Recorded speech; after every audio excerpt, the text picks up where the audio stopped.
Because you see what is happening? We are eliminating the things to which you are accustomed. Analysis, dreams, will, time. So that when you eliminate, the mind becomes extraordinarily sensitive.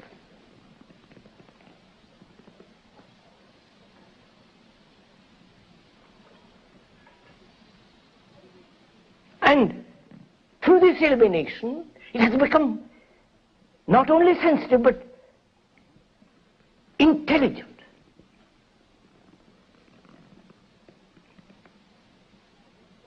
Now with that sensitivity and intelligence, we're going to look at fear, right? Are we going together? You know, this is great fun if you really go into this.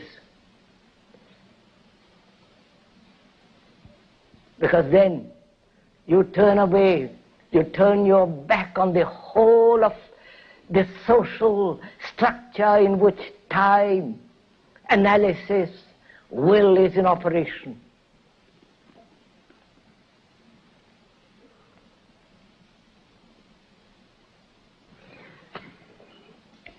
So what is fear?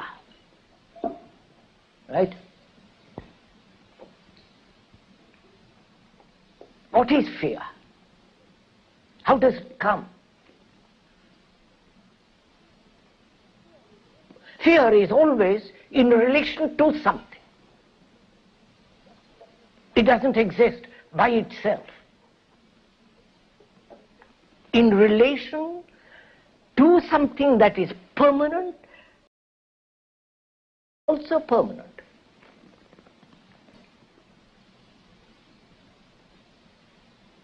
Right?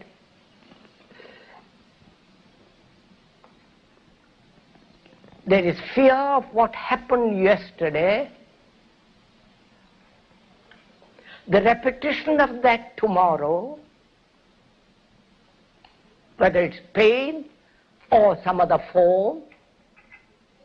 There is always a fixed point from which a relationship takes place.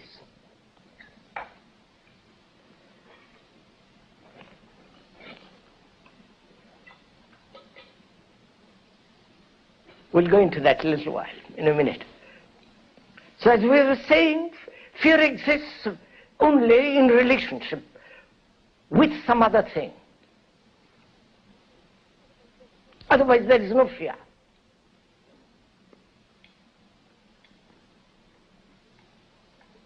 Related to the past,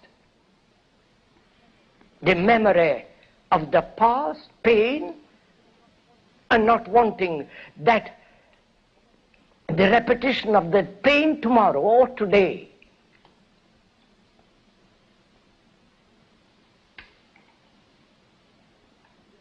Relation to something that has happened.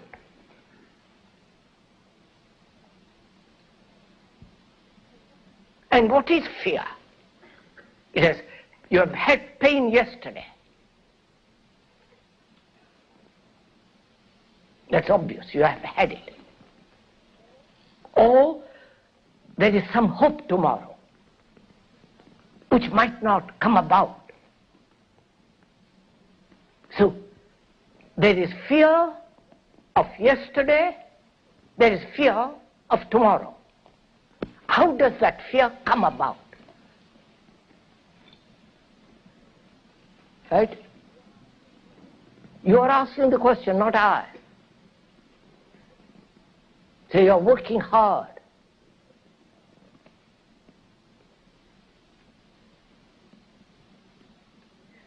I've had pain yesterday, obviously. And there is the memory of it, and not wanting it again tomorrow. How does fear come into this? Thinking about the pain of yesterday, thinking the memory of yesterday's pain projects the fear of tomorrow, of having pain again tomorrow. So thought brings about fear, right? No? You're following this?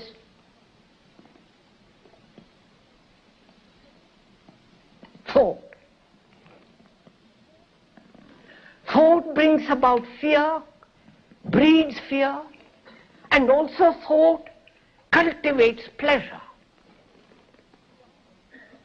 To understand fear, you must also understand pleasure,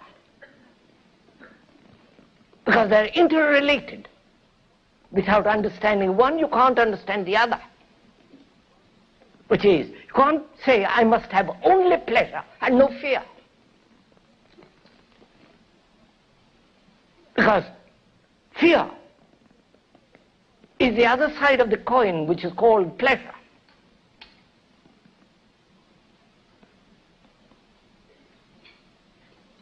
Right? We are following each other? So, there was pleasure yesterday, sexual or different kinds of pleasures. You think about it. The image, chew the cud of pleasure, which is thinking about it. And you may not have it tomorrow. So thought engenders fear. Right? I think that's fairly clear, isn't it?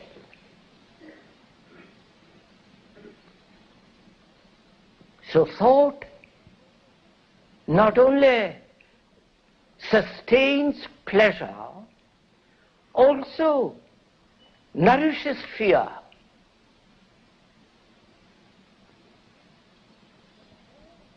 And thought has separated itself as the analyzer.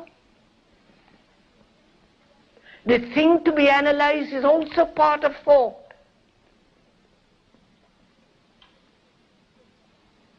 So it is playing tricks upon itself.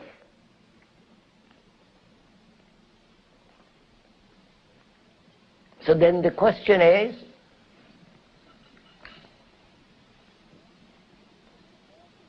if thought is doing all this, thought that refuses to examine the hidden unconscious fears, the thought that has set the analyzer separate from the thing to be analyzed, thought that has brought in time as a means of escaping fear, but sustaining fear,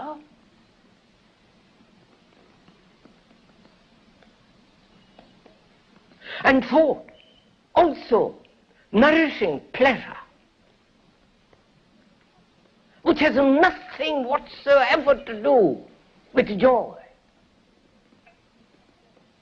because joy is not the product of thought.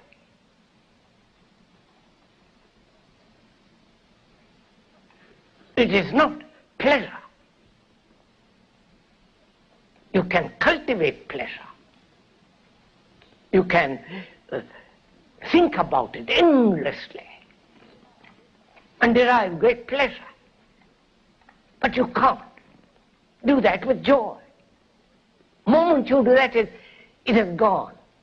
It's become something from which you derive pleasure, and therefore which you are afraid to lose.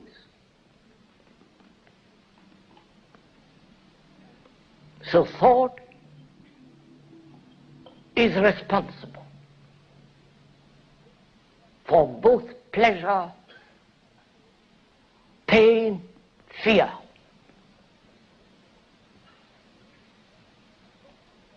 And also thought is afraid of being completely lonely. Thought has already condemned it.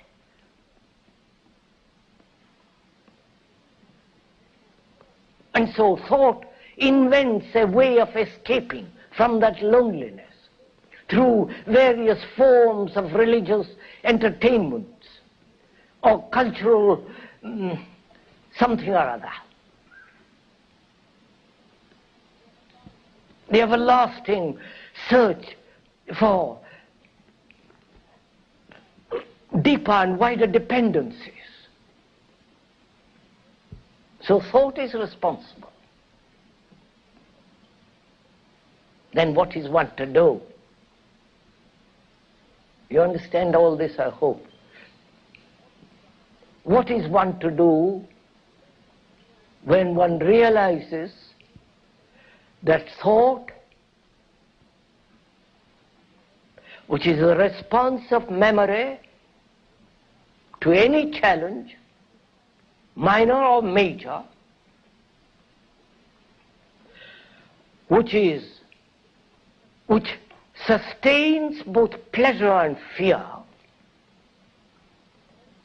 These are all facts, not the speaker's invention or his peculiar philosophy or theory. These are absolute, daily, observable facts.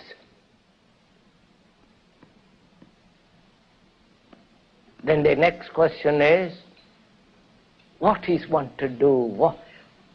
There is thought. You can't kill it. You can't destroy it. You say, but you can't say, I'll forget it. You can't resist it. If you do, that's another form of thought.